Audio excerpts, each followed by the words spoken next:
Assalamu alaikum rahmatullahi wa barakatuh, dear brothers and sisters. I ask Allah subhanahu wa ta'ala that you're well. My name is Ali Hammuda and I'm very much looking forward to joining you in a few months' time for our hajj with Amanatos bi'idhnillahi ta'ala. A few key messages that I wanted to really share with yourselves now that the month of Ramadan is with us.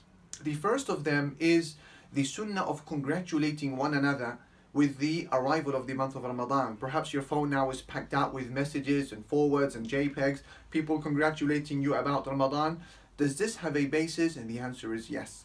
The Messenger sallallahu alaihi wasallam would congratulate the Muslims with the arrival of the month of Ramadan. And he would say to them, قَدْ جَاءَكُمْ شَهْرُ رَمَضَانَ شَهْرٌ مُبَارَكٌ. The month of Ramadan has arrived. It is a blessed month. افترض الله عليكم صيامه. Allah has made it an obligation for you to fast within it. تفتح فيه أبواب الجنة وتغلق فيه أبواب الجحيم وتغل فيه الشياطين. The gates of Jannah open up during this month, he would say to them. The gates of the hellfire come closed, shut, and within it, he would say, is a light that is greater in the eyes of Allah subhanahu wa ta'ala than 1,000 nights. من حرم خيرها فقد حرم. And whoever is deprived of the goodness of that night has really been deprived. Ibn Rajab al-Hanbali, he says in his book لطائف المعارف, قال بعض العلماء وهذا الحديث أصل في تهنئة الناس بعضهم لبعض في إثر هذا الشهر المبارك. He would say that some of the scholars have said that this hadith is an evidence for those who say we should be congratulating one another with the arrival of this month. When we think about the sheer number of things that we had looked at that we shouldn't have looked at, the number of conversations that we had furthered in private and perhaps we shouldn't have furthered, the number of times that we had perhaps backstabbed people almost on a daily basis.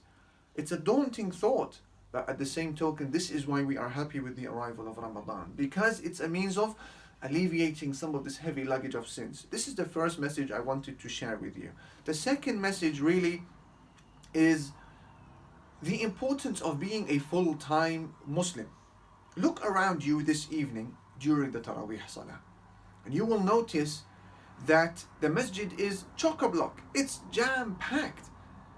And with this, there is a key reminder why Allah subhanahu wa ta'ala has placed Laylatul Qadr, the night of decree, in the last part of Ramadan, not in the beginning part of Ramadan, because the masjid scene will be altogether different in a few days' time.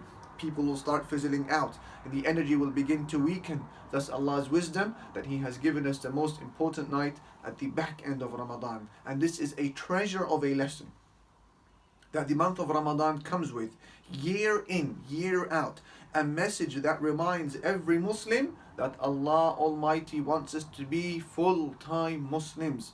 People who are practicing in the beginning of Ramadan and at the end of Ramadan. Practicing before Ramadan, during Ramadan, and after the month of Ramadan. أعظم الكرامة لزوم الاستقامة. Ibn Taymiyyah, he would say, the greatest honoring that a person may have in the life of this world is when you are a steadfast Muslim.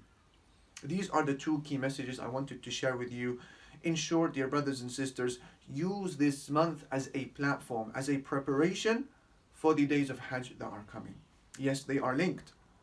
They are linked in terms of their objectives. They are linked in terms of their reward. They are linked in terms of the outcome, the forgiveness that we want from both of them. And therefore, if you are asking yourself, oh, I wonder how I'm going to be during the days of Hajj. What will my effort be like? What will my patience be like? Will Allah Almighty pardon me? Use these days of Ramadan as an indicator in terms of your effort, in terms of your exertion. What are you doing now in the month of Ramadan? May Allah subhanahu wa ta'ala forgive our sins. May Allah Almighty raise our rank. Barakallahu feekum. Walhamdulillahi Rabbil Alameen.